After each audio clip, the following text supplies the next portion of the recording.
আমাৰ প্ৰগ্ৰাম মহাবিদ্যালয়ে আজি প্ৰথমবাৰ বাবে আমি ফাউণ্ডেশ্যন ডে চেলিব্ৰেশ্যন কৰিছোঁ। আমাৰ কলেজটো 32 ইয়াৰ্ছ ৰানিং। 1 জুলাই 1994 এষ্টাব্লিছ হৈছিলে, কিন্তু কিবা কাৰণত আমাৰ কলেজৰ ফাউণ্ডেশ্যন ডে চেলিব্ৰেশ্যন কৰিব পৰা নাই। মই যেতিয়াৰ পৰা মই ডিচেম্বৰত জইন কৰিছোঁ এজ এ প্ৰিন্সিপাল, মই এইটো ফিল কৰিছোঁ যে ফাউণ্ডেশ্যন ডে চেলিব্ৰেশ্যন কৰিব লাগে। কিয়নো এই কলেজটো আমাৰ এই প্ৰগ্ৰাম লোকেল অঞ্চলৰ ল'ৰা ছোৱালীক বহুতখিনি সহায় কৰিছে। দুখীয়া ল'ৰা ছোৱালীয়ে ঘৰত থাকি পঢ়া শুনা কৰিব পাৰিছে। তো এইটো এটা প্লেটফৰ্ম ছ'চাইটিৰ কাৰণে। মই ফিল কৰিছোঁ যে আমি ফাউণ্ডেশ্যন ডে এভৰি ইয়াৰ চেলিব্ৰেশ্যন কৰিব লাগে। ল'ৰা ছোৱালীক কলেজৰ বিষয়ে, কলেজৰ ঐতিহাসিক বিষয়ে জনাব লাগে। আৰু সেইটো ৰিলেটেড আমি আজি নতুন এটা মাইলষ্ট'ন বুলি ভাবিছোঁ। আজি মই ষ্টাফৰ লগত বহি পেলাই ষ্টাফত বহুত নন চেংচন ষ্টাফ আছে, সিহঁতৰ কাৰণে ভাল খবৰ দিব বিচাৰিছোঁ।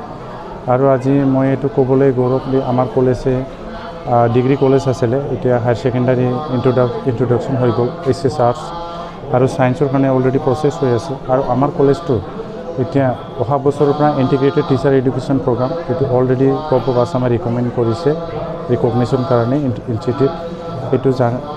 এইটো এটা আমাৰ গৌৰৱৰ কথা।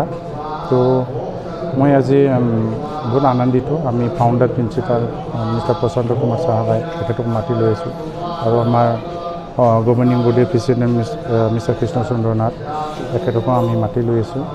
টিচাৰ আৰু ষ্টুডেণ্ট প্ৰেজেণ্ট হৈছে, কোঅপাৰেশ্যন কৰিছে। এইটোৰ কাৰণে মই college faculty members, teaching, non teaching আৰু students and members of the governing body আমি ধন্যবাদ জ্ঞাপন কৰিছোঁ সেইটো প্ৰগ্ৰামত সহায় কৰি আৰু এই প্ৰগ্ৰামটো সফল কৰাৰ কাৰণে। Thank you. মই সেইটোৱে আহ্বান জনাব বিচাৰিছোঁ যে এই কলেজটো হ'ল ছ'চাইটিৰ, সেইটো মোৰ বা আমাৰ ফেকাল্টিৰ নহয়, এই এৰিয়াৰ কাৰণে সেইটো এটা প্ৰপাৰ্টি। মই সদায় কোঅপাৰেশ্যন বিচাৰিম। আমাৰ লোকেল ষ্টুডেণ্টবিলাকে ইয়াতে আহিব, আমি ছাত্ৰ ছাত্ৰীক যিমান পাৰে বেষ্ট আমি দিব বিচাৰিম। ইনফ্ৰাষ্ট্ৰাকচাৰৰ পৰা academic side, sports and extra curricular activities ছাইডত যিমান পাৰে আমি সুবিধা দিব বিচাৰিম। কিয়নো আমাৰ কলেজৰ অলৰেডি ইনডোৰ ষ্টেডিয়াম আছে, আৰু আমাৰ কলেজে ইণ্টাৰ কলেজ যিকোনো ধৰণৰ কালচাৰেল এক্টিভিটি, লিটাৰী এক্টিভিটিৰ ছাত্ৰ ছাত্ৰীয়ে পাৰ্টিচিপেট কৰে। আমি প্লেটফৰ্ম প্ৰভাইড কৰিবৰ কাৰণে চেষ্টা কৰিম।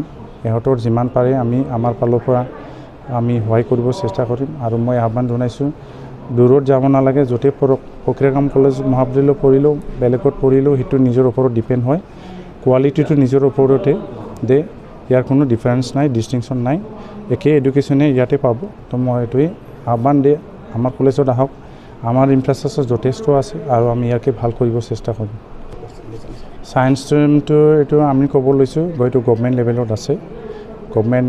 Gov of Assam higher education ডিপাৰ্টমেণ্টত এইটো অন প্ৰচেছ হৈ আছে। এইটো আমি আশা কৰিছোঁ অহা ছেশ্যনৰ পৰা 26 and 27ৰ পৰা এইটো হ'ব বুলি পাম বুলি আমি সেইটো আশা ৰাখিছোঁ। কিয়নো মই গৈছিলোঁ এবাৰ দিছপুৰত, মই ক'বলৈ আহিছোঁ this on the process, in the process.